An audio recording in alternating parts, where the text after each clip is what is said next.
How's it going, everyone? In today's video, we'll compare Blender versus Fusion 360 for 3D printing. Now, the first thing that I want to talk about is the modeling style. Blender uses a freedom modeling. You shape objects like digital clay.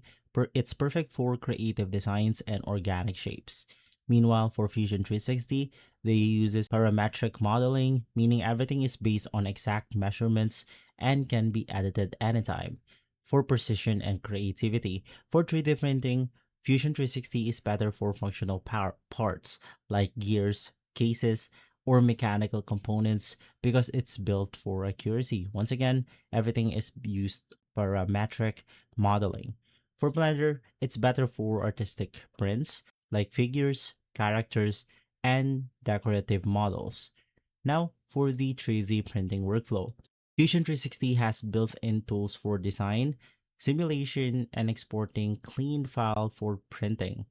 For Blender, you can export STL files, but you'll often need plugin and extra cleanup before printing for their ease of use. Fusion 360 is better or easier for beginners, especially if you're focused on engineering. Meanwhile, Blender has a steeper learning curve and relies heavily on shortcuts. And so, last thing that I want to talk about is going to be pricing.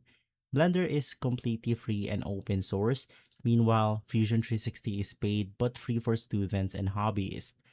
Now to end the video, basically you want to use Fusion 360 for precise, functional 3D prints. You want to use Blender for creative and artistic design.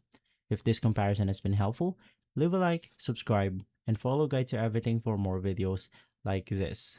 Thanks for watching.